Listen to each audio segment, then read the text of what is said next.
Hi, we are Marco Aurelio Chavez Valerio, Maria Alejandra Jaques Graf, and Juan Rodolfo Martinez Locadio, and this is our final results for our aneurysm phantoms for Doppler ultrasound evaluation.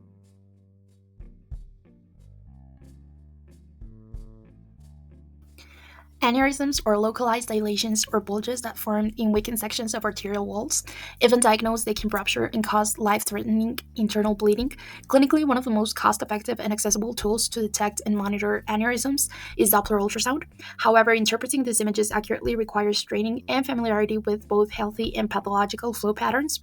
Our project aimed to create a dual mode phantom that simulates both normal arterial flow and the disturbed flow caused by an aneurysm, enabling realistic and repeatable training conditions for students and clinicians. There is a clear need for affordable, safe, and realistic vascular phantoms that allow learners and researchers to practice interpreting Doppler ultrasound images under controlled conditions. Commercial phantoms are often expensive and rigid in their configuration. By designing a customizable and low cost phantom, we can support educational environments and clinical training programs, particularly in institutions with limited resources. The main objective was to construct a phantom that accurately mimics both healthy and aneurysm blood flow under ultrasound. To achieve this, our specific goals included selecting materials that mimic the acoustic and mechanical properties of soft tissues and arteries, designing a case that stabilizes the vessel and simulates surrounding muscle tissue, integrating a peristaltic pump to replicate pulsatile flow at physiologically relevant speeds, and finally acquiring and analyzing both B mode and Doppler ultrasound images to evaluate flow changes between the healthy and aneurysm configurations. For the vessel, we use soft silicone tubing with an internal diameter of 8 millimeters due to its flexibility and ease of connection. To simulate the aneurysm, we attached a larger segment of silicone tubing, about 13 millimeters in diameter, sealed with acidic silicone to hold its shape under flow. The tissue mimicking layer surrounding the vessel was made from a mixture of 10% gelatin, 3% strawberry gelatin, and 2% cornstarch. This mixture offered good backscatter and moderate attenuation, making it suitable for simulating soft tissues in ultrasound imaging. As a blood mimicking fluid, we use a combination of water, glycerin, and cranberry juice. This mixture not only provided some echogenicity but also approximates the viscosity of blood, which is important for Doppler flow characterization. Here we show a comparison between the acoustic properties of our materials and their physiological equivalents. Our gelatin and cornstarch mixture has an impedance of around 1.6 megahertz, close to that of soft tissues, with a speed of sound near 1,540 meters per second, which is the standard reference value for most ultrasound systems.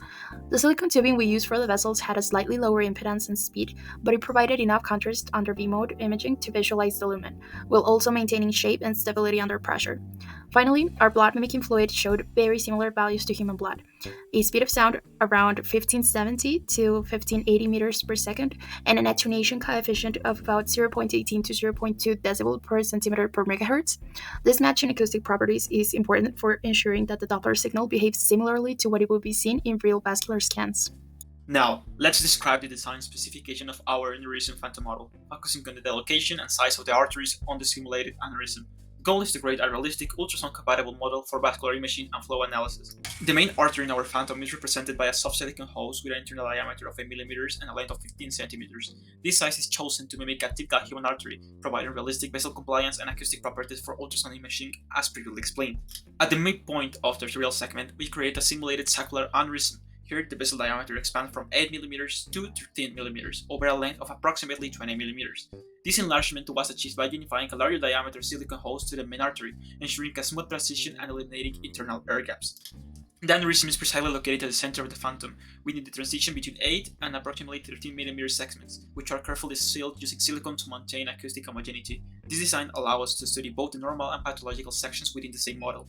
The total volume of the phantom is approximately 500 millimeters. This includes the vessel, aneurysm, and the surrounding tissue mimicking matrix, making the model suitable for standard ultrasound laboratory setups. The healthy artery segment has a different volume from the estimated volume of the aneurysm bulge, that is around 2.25 milliliters. That is calculated as a cylindrical segment with a bigger diameter. To assemble the Phantom, we follow a modular and reproducible method. We first 3D printed a case in high temperature PLA with two lateral ports to hold the tubing in place. The silicone tubing was inserted through these ports, and the aneurysm segment was sealed using acidic silicone. We then sealed the vessel entry points with epoxy putty to avoid leaks. The gelatin cornstarch mix was heated, degassed, and poured into the case around the tubing to mimic soft tissue.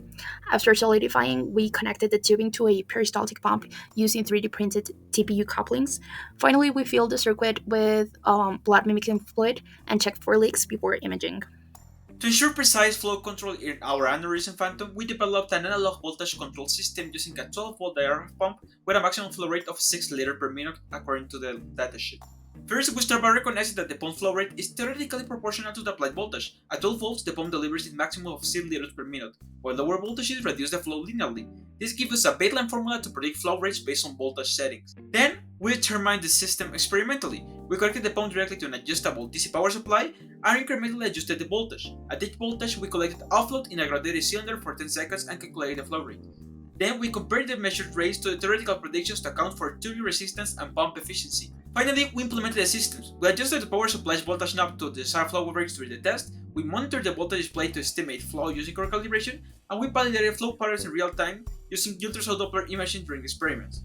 This approach ensures we can be repeatable and have a precise flow control without complex electronics. By linking voltage directly to flow rate, we simplify adjustments while maintaining accuracy for hemodynamic studies.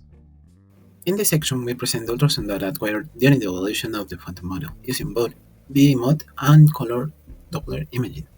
A total of 50 images were obtained, 25 for aneurysm condition and the other for a healthy condition.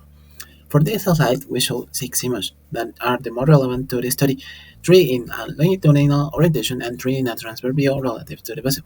The beam mode image clearly reveals the morphology of aneurysm structure. In this case, one of our images are the beam mode image, showing a sac-like dilatation of the vessel lumen. Hyperechoic boundaries indicate the walls of the tubing, while the central anechoic regions correspond to the simulated blood flow pathway. For the Doppler image 2, 3, 5, and 6, a characteristic hemodynamic pattern is observed. Prior to the aneurysm that are 2 and 5 image, the flow is laminar and well organized.